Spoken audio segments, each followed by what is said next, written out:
Terima kasih Anda masih bersama kami di Rumah Pemilu. Saudara, Badan Pengawas Pemilu atau Bawaslu akan menyampaikan dugaan transaksi mencurigakan pemilu pada pekan ini. Sebelumnya, PPATK mengendus adanya transaksi mencurigakan bernilai fantastis.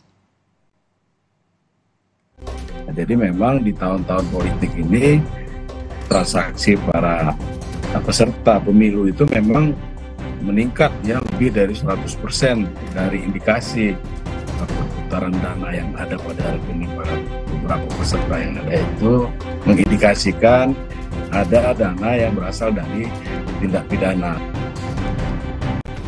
Temuan PPATK soal transaksi mencurigakan di pemilu 2024 mencapai triliunan rupiah harus ditindak serius penyelenggara, pengawas pemilu hingga penegak hukum. Kenaikan transaksi mencurigakan mencapai 100% dan terindikasi berasal dari dugaan tindak kejahatan seperti tambang ilegal. Temuan PPATK ini pun sudah dilaporkan ke KPU dan Bawaslu. Komisioner KPU Idam Holik mengungkap rekening bendahara parpol sejak April hingga Oktober 2023 teridentifikasi terjadi mutasi hingga setengah triliun rupiah. Berdasarkan hasil pemantauan atas rekening bendahara partai politik pada periode bulan April sampai dengan bulan Oktober 2023 itu memang telah terjadi atau telah teridentifikasi mutasi uang dalam jumlah yang sangat besar, yaitu lebih dari setengah triliun rupiah. Atas laporan PPATK, Bawaslu bakal menyampaikan dugaan transaksi mencurigakan pemilu pada pekan ini. Laporan ini bersifat sensitif dan perlu kehati-hatian dalam pendalamannya. Merespon ini, Timnas Anies Mohaimin sebut transaksi mencurigakan penting untuk dibongkar. Tapi ini penting untuk dibongkar.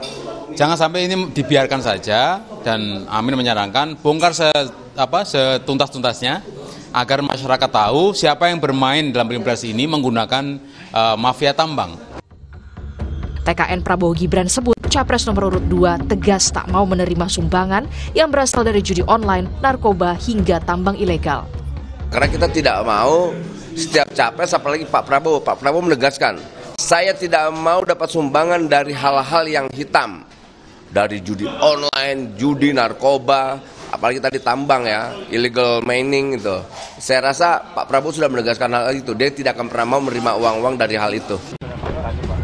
Sementara calon wakil presiden nomor urut 3, Mahfud MD bilang, Bawaslu harus menyelidiki dan mengungkap ke publik asal-usul dan mengalir kemana uang tersebut.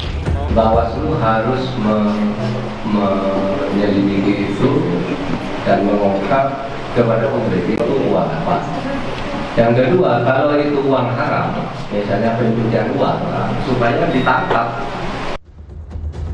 Sebenarnya aturan soal batasan sumbangan dana kampanye sudah diatur dalam peraturan KPU nomor 18 tahun 2023. Bagi capres-cawapres, caleg DPR dan DPRD hanya boleh menerima sumbangan dari perorangan maksimal 2,5 miliar rupiah, sementara dari korporasi 25 miliar rupiah.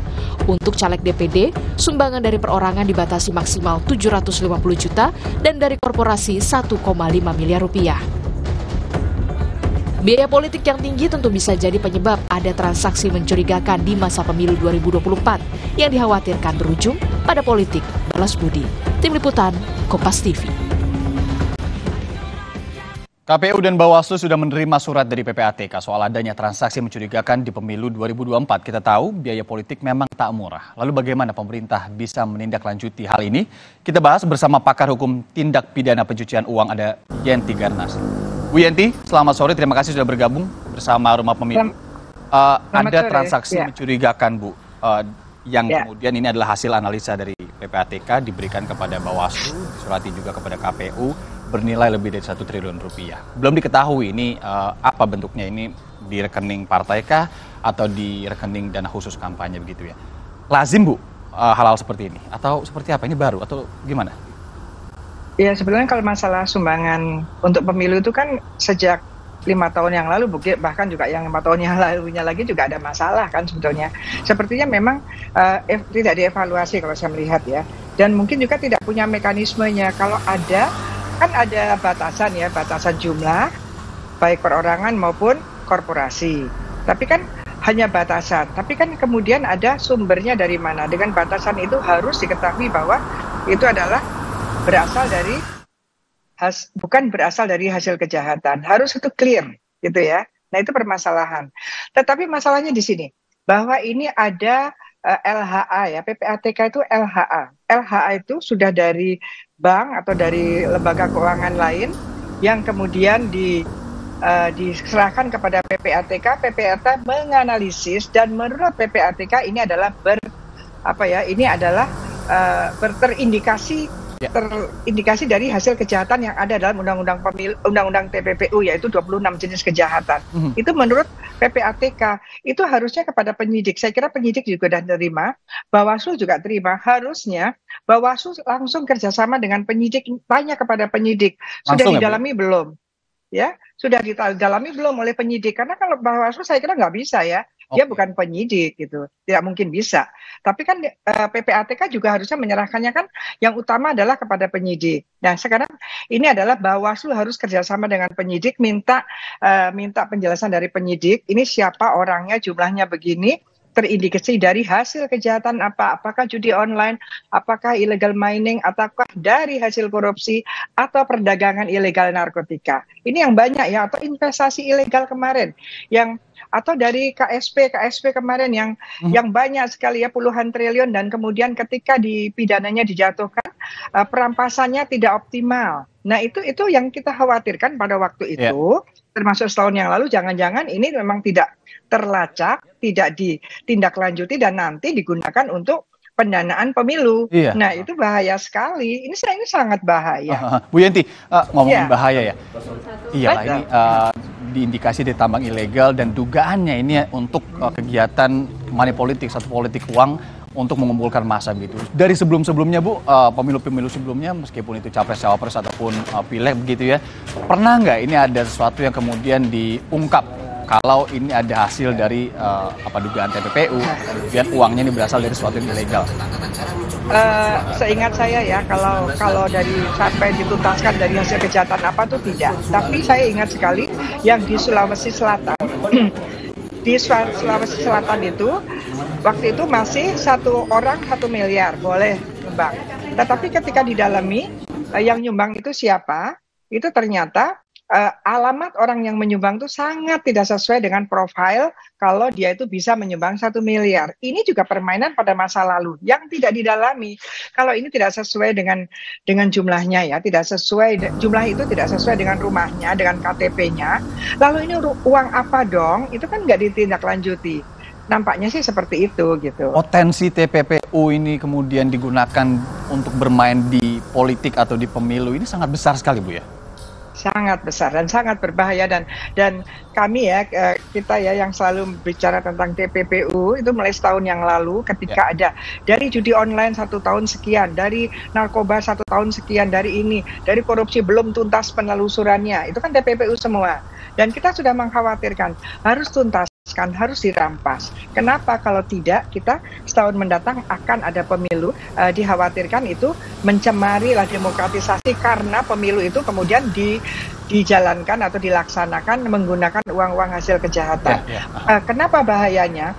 Jadi nanti siapapun yang menang, yang kemenangannya itu dikarenakan ada sumbangan dari para orang-orang yang terlibat kejahatan, siapapun yang memimpin nanti pasti akan balas budi. Nah, repotnya lagi balas budi kepada penjahat. Artinya apa? Negara itu ke depan tidak akan pernah memberantas kejahatan itu. Bu Yenti, jadi ya. Ini kan sudah merupakan laporan begitu ya, meskipun tadi disebutkan LHA dari PPATK, kemudian sudah diserahkan tidak hanya ke penyelenggara pemilu, tapi ke polisi, kemudian ke penegak hukum juga sudah dilakukan. Bisa nggak sih ini kemudian diusut terlebih dahulu atau dengan cepat begitu? Karena kalau untuk based on Gakumdu saja, informasinya ini akan berjalan lama dan bisa jadi pemilunya sudah selesai. Ya, itu kan nggak logis ya. Artinya kita kan punya kedaruratan ya. Segala sesuatu itu ada kedaruratan.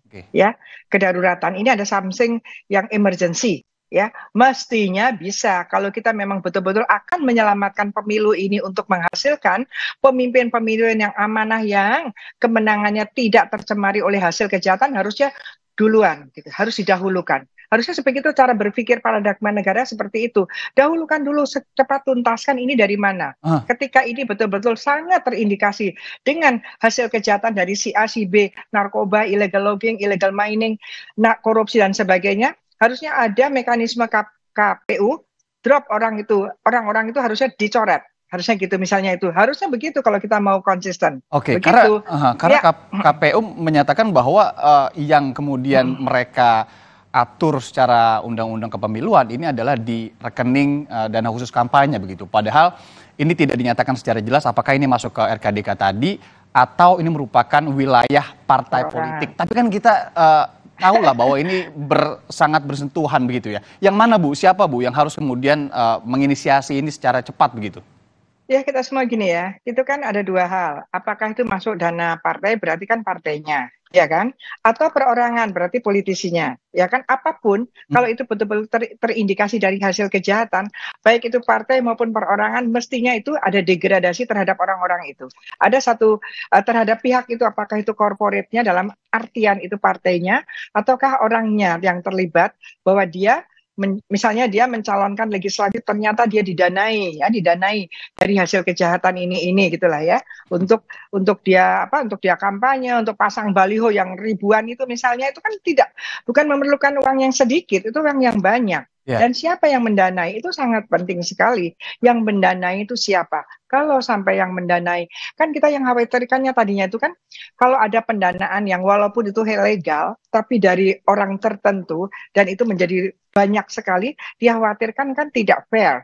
Karena dananya banyak, kemudian dimenangkan dan kemudian menang dan kemudian nanti orang itu kalau jadi pasti balas budi pada orang yang membantu meskipun itu uang halal.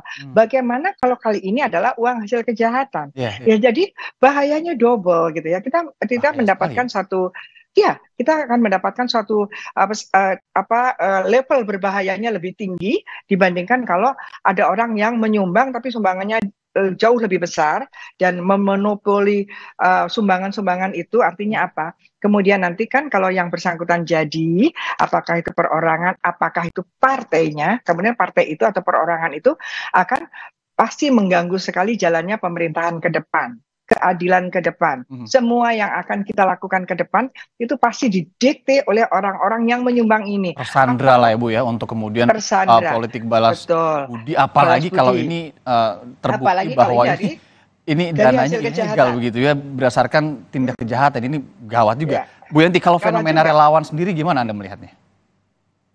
Relawan, ya relawan itu apa sih? Namanya juga relawan, harusnya nggak dibayar relawan, kok rela kan ya? Tapi kan di relawan ini kan relawan masuk gini, tapi kemudian nanti kalau sudah jadi harus dapat job lah ya, harus dapat tempat ya kan, balas budi juga kan. Ya relawannya udah nggak ada lah kalau begitu ya. Relawan ya rela aja, sudah ikhlas gitu kan. Relawan karena mungkin karena sama-sama ideologinya, sama-sama pandangan politiknya, kemudian dia mengusung. Tapi yang terjadi di kita kan semuanya serba transaksional ya. Saya membantu, saya mencarikan ini, tapi nanti saya dapat kedudukan apa, kan gitu. Dan berkaitan dengan transaksi yang dari PPATK juga harus dilihat apakah ini juga bagian dari relawan ataukah sumbangan itu melalui relawan ya. Yang kemudian ini bisa menangani secara cepat sebenarnya Bu, kalau dari sisi Bu Yanti melihatnya di KPK, di kejaksaan atau di polisi atau gimana Bu? Iya, harus penyidik ya, harus penyidik. Jadi harusnya itu penyidik dulu. Jadi karena undang-undang TPPU-nya sendiri mengatakan PPATK itu kewajibannya kalau ada LHA yang mencurigakan yang terindikasi ada uang-uang berasal dari hasil kejahatan diberikan kepada penyidik. Tapi karena ini kaitannya juga dengan pemilu, maka Bawaslu dan KPU itu menurut saya ya itu diberikan data itu diberikan pada mereka nantinya gitu kan, biasanya seperti itu. Dan kita lihat tadi yang mana ya, kalau korupsi bisa ketiga-tiganya polisi, KPK dan kejaksaan. Kalau kejahatan illegal mining dan sebagainya polisi. Kalau itu dari narkoba mungkin BNN dengan polisi. Ya, jadi tergantung. Ini kan banyak sekali penegak hukum yang bisa menangani. Itu banyak sekali yang sekarang harusnya diambil sikap adalah harusnya mendorong para penyidik ini, baik itu penyidik dalam polisi maupun penyidik di luar lembaga kepolisian itu harus jalan, harus menyelidiki dan menyidik apakah benar ini. Dan gini, Dan gini, kan PPATK sudah memberikan ini loh, transaksinya masuk ke bank ini atas nama ini. Harusnya PPATK bisa mengambil langkah seperti waktu yang Rafael Alun ya, langsung diblokir dulu, harus diblokir ini, blokir dalam artian penundaan transaksi 15 sampai 20 hari. 5 sampai 15 hari, jadi 20 hari. Dalam waktu 20 hari ini polisi harus segera cepat sehingga nanti blokirnya bukan blokir sementara menjadi blokir tetap gitu ya.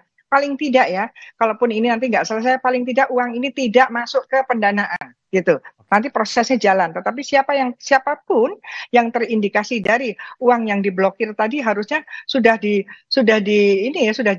tidak masuk lagi harusnya kalau kita mau fair ya, karena ada masalah kan.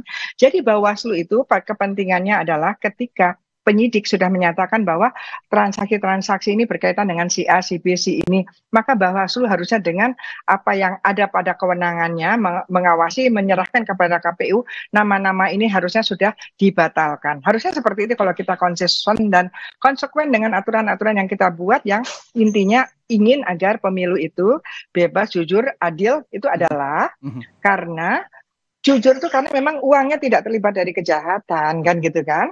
Ya itu kan jadi kita jadi bebas ya memilihnya juga. Jadi harus seperti itu. Jadi kejujuran tuh dari mereka juga, bukan hanya punyanya kita saja. Jadi hal-hal seperti itu harus kita lakukan ya. Dan sekali lagi saya sampaikan, ini harus tuntas karena ini masalah yang sangat serius dan sangat berbahaya. Jadi jangan ada pemikiran karena ini lama nanti saja, itu sangat salah. Justru karena kita akan menghadapi sesuatu di Februari, masih ada waktu 3 bulan ini, tuntaskan minimal, sudah ada tersangkanya, siapapun yang terlibat tersangka ya dicopot, dicoretlah dari pencalonannya. Begitu. Iya, betul. Kemudian itu ya. Itu konsekuensi untuk calon ya kan. Nah, calon kan ini calon menerima. Nah, yang mengirimkan ini tentu kan potensi untuk jadi tersangka gitu. Jadi calonnya demi konsep jujur adil tadi juga yang semoga tidak hanya menjadi jargon dan juga ini bisa dibuktikan secara cepat seperti apa yang Bu Yanti bilang tadi, semoga harus dibereskan dalam waktu beberapa bulan ke depan ini karena kita juga terbatas oleh waktu, dan semoga masyarakat ini kemudian bisa menilai dan menjatuhkan pilihan dengan tepat nanti. Pakar Hukum Tindak Pidana Pencucian Uang, Bu Yanti Garnasih. Terima kasih Bu Yanti atas sharingnya. Terima kasih. Kami jeda sejenak, nanti usai jeda kami akan kembali dengan informasi terkait dengan 3 cawapres yang diklaim paling siap hadapi debat cawapres pada Jumat 22 Desember 2023 mendatang. Kami hadirkan informasinya sesaat lagi.